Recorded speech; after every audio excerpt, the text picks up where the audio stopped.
Hey everyone, in the last video we learned what is the prime number and example of the prime number and how to check if the number is prime or not using the simple program. Today we are taking it a step further. We will write a program to find all the prime numbers within a given range. This is a super useful when you are working with the loops and conditions, and it's a great way to practice logical thinking. Let's jump into it. Before going, once again, we are going to learn what is a prime number. Prime number is a natural number greater than 1 that is only divisible by 1 and itself. Prime number is such a number which is greater than 1 and which is divisible by 1 and divisible by itself. Only that number is called as a prime number. Means it should be greater than 1 and it has the two factors 1 and itself, that we are calling as a prime number. And example of prime number are 2, 3, 5, 7, 11, 17, etc. 4 is not a prime number because it is divisible by 1, 2 and 4 because it has more than two factors, right? So it is not a prime number. Let's go to coding part. In the previous class we are created a one project, right? Programming class. Now we will create one class. You can give any name. I'm giving prime number range. Click on public static void main, then click on finish. In the previous video, we are not taken an input from the user, right? Today we will take an input from the user and try to find the prime numbers within that range. So let's go. Scanner scan equal to new scanner and system.in. We are importing this scanner and we are taking input that is of the integer type next int. We are taking the input and we are going to store this input in one variable called as num. It is of the type int, right? So int. Then we will give, before taking the input, we will print one sentence.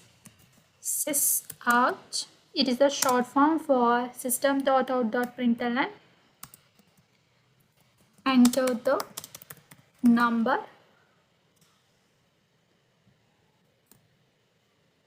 Then we are taking a input and store it in num variable, and we will start our logic from here. We are taking one loop, that is for loop. Int I equal to, we are starting from 1 and 1 less than or equal to num and I plus plus. We are starting from 1 and we are going up to the number whatever user has given, right? Up to that number we are going. So we are taking this condition I less than or equal to number, and we need to take one variable int count equal to 0 because we need to find the factors, right? How many factors are there? Two factors are there or more than two factors are there? Based on that we are deciding, right? So we are taking a variable as a count and we are initialized to 0. Then we are going to start one more for loop int j equal to 1 and j less than or equal to I. We need to start from 1 and we need to go up to the I value. So we are giving a condition as j less than or equal to I. Now j plus plus, and we are giving one more condition here, checking it out. I modulus of j equal to 0. If you are getting a reminder as 0, then we are incrementing the count value, count plus plus.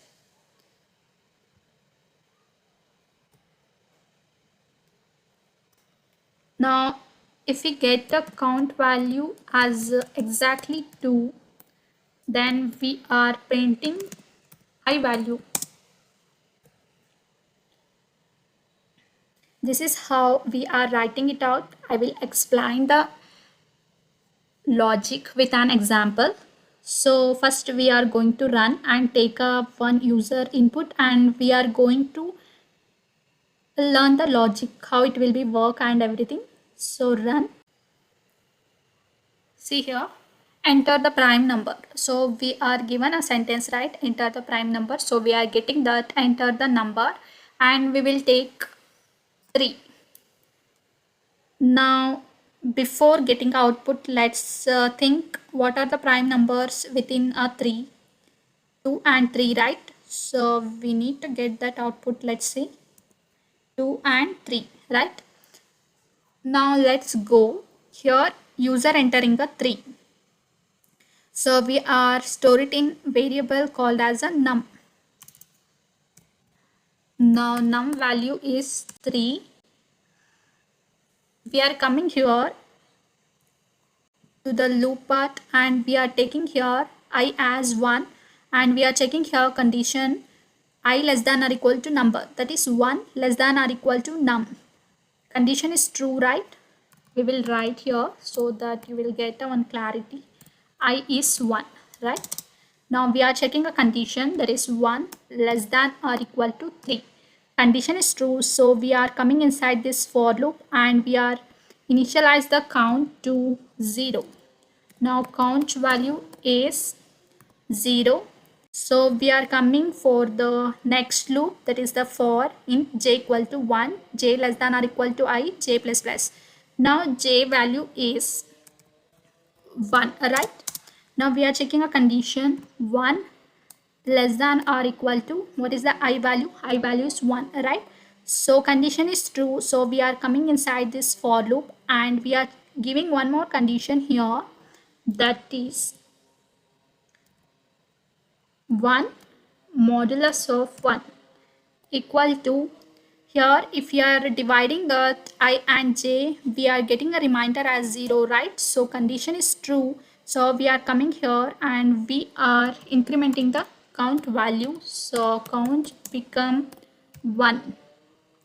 And now we are incrementing the j value. If we are incrementing the j value, j become a 2, and here j less than or equal to I, that is 2 less than or equal to 1. No, condition is false, right? So we are not coming inside this for loop, and we are checking a condition here, count equal to 2. Now count value is 1, right? So we are not executing this line, so we are not printing the high value, we are not printing 1, right? So we need to increment the I value. See here, we are incrementing the I value. Before incrementing, what is the I value? I value is 1. Now I become 2, and here we are checking a condition 2 less than or equal to 3. Condition is true, right? So we are coming inside this for loop, and we are initialize the count to 0. Now here we are coming this line, and we are initialize the j to 1, and we are checking a condition here, j is 1, right? J less than or equal to I. What is the I value? I value is 2, right? So 1 less than or equal to 2. Condition is true, right? So condition is true. So we are coming inside this for loop, and we are checking a condition here, that is 2 modulus of 1. We are getting a reminder here 1, right? We are not getting a reminder as 0. So we are not incrementing the count. So count become as it is 0. Now we are skipping this part, and we are incrementing the j value. Before incrementing, what is the j value? J value is 1. Now j become 2, and here checking a condition, that is 2 less than or equal to 2. Condition is true, right? So we are coming inside this for loop, and we are checking one condition, that is 2 modulus of 2. We are getting a reminder as 0, right? So we are coming inside this if loop, and we are incrementing the count. Now count value become 1. Now we are incrementing the j value. J value become 3. Now we check that 3 less than or equal to 2. No, condition is false. So we are skipping this part and coming outside this for loop, and we are coming here, and we are incrementing the I value. So here we are incrementing the I value. I value become 3, and we are checking a condition here, 3 less than or equal to 3. Condition is true, so we are coming inside this for loop and we are initialize the count to 0. Now j value become 1 and we are checking a condition here, j is 1 and I is 3. Condition is true, right? So we are checking condition here, condition is true, so we are coming inside this for loop and we are checking here one more condition, that is 3 modulus of 1. So if you are dividing it, we are getting a reminder as 0, right? So we are incrementing the count value to 1 and we are incrementing here again j value. So now j value become 2.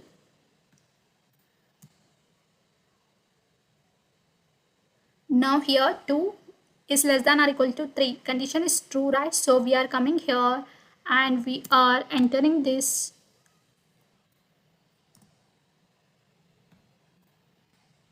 Here we are checking the condition 3 modulus of 2 equal to 0. No, we will get a reminder as 1, right? So we are not executing this part, we are skipping this part and we are incrementing the j value. Now j become 3. Now we are checking a condition here, 3 less than or equal to 3. Condition is true, so we are coming inside this for loop and we are checking a condition here, 3 modulus of 3.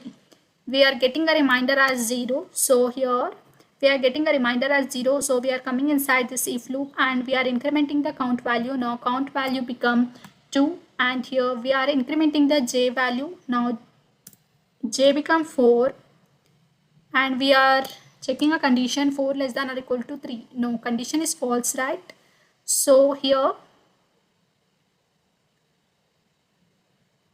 so count equal to 2. So system.out.println, what is the I value? I value is 3. So we are printing as 3 here. We are printing, right? So we are getting as the 3. Now here we are incrementing the I value. I value is 4. We are checking a condition here. I is less than or equal to number. 4 is less than or equal to 3. No, condition is false. We are not coming inside this for loop. We are coming outside the loop and it is the closing of main method and it is the closing of class. So this is how the logic is going to work. Train. So let's execute up to 10. See here, 2, 3, 5, 7. Up to 10 numbers, what are the prime numbers are there, that numbers we are printing here. We can print up to the n numbers.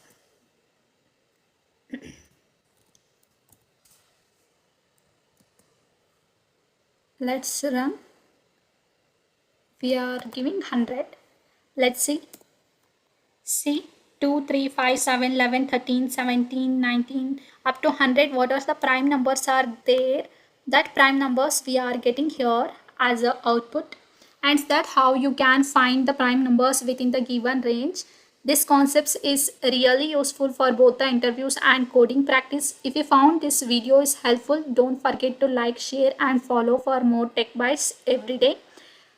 Let me know in the comments what topic I should cover in the next. See you in the next one. Thank you.